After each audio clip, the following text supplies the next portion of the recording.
मेरे को hard station ही दे देते, लद्दाख दे देते, जहां पे कोई जाना नहीं चाहता, मैं जाने को रेडी हूँ। नहीं दिया इन्होंने मुझे। ये लद्दाख भेज देते, जहानाबाद में पोस्टिंग क्यों दी?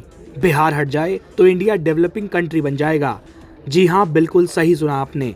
ये बात हम नहीं, ये मोहतरमा कह रही हैं, जो पेशे से शिक्षक हैं और बात भारत को तोड़ने की कर रही हैं।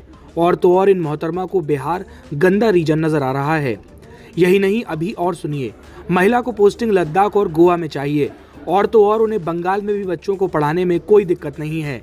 उन्हें अगर कोई दिक्कत है तो वो है सिर्फ बिहार और बिहारियों से।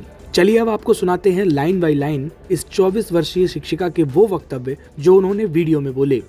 मैं अपनी फर्स्ट पोस्टिंग जिंदगी भर याद रखूंगी। जब मेरे को गोवा दे देते, कहीं भी दे देते, उड़ीसा दे देते, कोई दिक्कत नहीं थी मुझे साउथ में कहीं भी दे देते, मुझे कोई दिक्कत नहीं थी यार। हिमाचल साइड दे देते, मेरे को हार्ड स्टेशन ही दे देते, लद्दाख दे देते, जहां पे कोई जाना नहीं चाहता, मैं जाने को रेडी हूँ।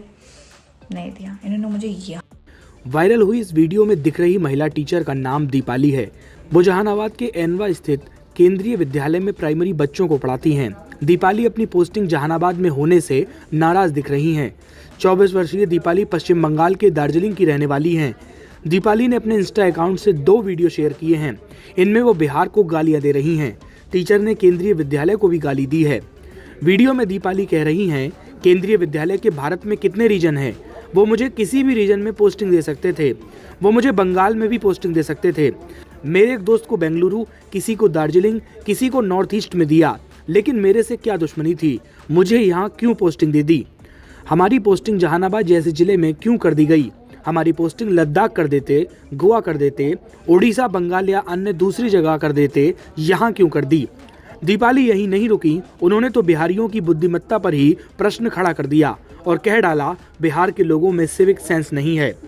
दूसरे वीडियो में दीपाली कहती हैं, मैं अपनी फर्स्ट पोस्टिंग जिंदगी भर याद रखूंगी। लद्दाख में कोई जाना नहीं चाहता, लेकिन मैं रेडी हूँ। मुझे बिहार में पोस्टिंग दे दी गई है। ये बहुत ही बेकार है। बिहार के लोगों में सिविक सेंस नहीं है। मैं मजाक नहीं कर रही हूँ। जो भी लोग बिहार से दिल्ली जा रहे हैं वो हमारे लिए परेशानी खड़ी कर दे रहे हैं। अगर बिहार देश से हट जाए तो इंडिया डेवलपिंग कंट्री बन जाएगा। मुझे बहुत गुस्सा आ रहा है। तो सुन लिया आपने, ये है देश की वो प्रतिभाशाली युवा टीचर जो केंद्रीय विद्यालय में प्राइमरी के बच्चों को पढ़ाती हैं और उनके भविष्य का निर्माण कर रही हैं। लेकिन शायद उनकी व्यवहारिक समझ और बिहार को समझने का दृष्टिकोण अभी विकसित नहीं हुआ है। यही वो कारण है जो दीपाली उस बिहार को गाली दे रही हैं जिसे बुद्ध की धरती कहा जाता है, जहां दुनिया की सबसे पुरानी यूनिवर्सिटी है। दुनिया को राजनीतिक व कूटनीति का पाठ पढ़ाने वाले चाणक्य भी बिहार के थे। यही नहीं, दुनिया को गणित का ज्ञान देने वाले आर्यभट्ट भी बिहार के ही रहने वाले थे। अब सोचिए, दीपाली पेशे से शिक्षिका हैं और इनके ऊपर अब बच्चों का भविष्य बनाने की जिम्मेदारी है।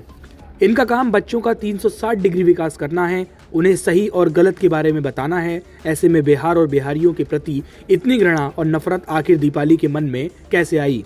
क्या दीपाली ने संविधान का आर्टिकल 15 और 16 नहीं पढ़ा है, जो साफ साफ कहता है कि किसी भी नागरिक को धर्म, मूल वंश, जाति, लिंग, वंश, जन्मस्थान, निवास या इनमें से किसी के आधार पर रोजगार या पद के लिए अपात्र नहीं ठहराया जाएगा? बिहारियों के सिविक सेंस पर बात करने वाली दीपाली के पास क्या खुद सिविक सेंस है? हम उम्मीद करते हैं कि दीपाली बिहार और बिहारियों के प्रति इस घृणा और नफरत के रवैये को बदलेंगी और अगली बार किसी भी राज्य या उसके लोगों के बारे में बोलने से पहले सोचेंगी कि बिहार भी भारत का एक अभिन्न हिस्सा है। उनको ये समझना होगा कि जैसे उनका दार्जिलिंग है वैसा ही बिहार है। ऐसे में उंगली अगर वो बिहार की तरफ उठा रही हैं तो बाकी 4 उंगलियां उनके गलत व्यवहार और नासमझी की ओर इशारा कर रही हैं कि शायद अभी उन्होंने बिहार को ना तो ठीक से पढ़ा है, जाना है और ना ही समझा है। वीडियो के वायरल होने के बाद जहानाबाद जिले की डीएम अलंकृता पांडे ने भी मामले को गंभीरता से लिया और वीडियो के जांच के आदेश दिए हैं। जांच में दोषी पाए जाने के बाद दीपाली को फिलहाल निलंबित कर दिया गया है। केवीएस क्षेत्रीय कार्यालय पटना द्वारा जारी एक बयान के अनुसार दीपाली को फिलहाल निलंबित कर दिया गया है। इस पूरे मामले पर क्या है आपकी राय, हमें जरूर बताइए। साथ ही साथ ये भी बताइए कि बतौर शिक्षिका क्या दीपाली को इस तरह के अभद्र शब्दों का इस्तेमाल करना चाहिए था? नमस्कार, मैं हूं मानक गुप्ता। अगर आपको हमारा ये वीडियो पसंद आया हो तो इसे लाइक और शेयर जरूर करें और हाँ, हमें सब्सक्राइब और फॉलो करना ना भूलें ताकि आप देश और दुनिया की कोई खबर मिस ना करें। तो जुड़े रहिए हमारे साथ और देखते रहिए न्यूज़ 24।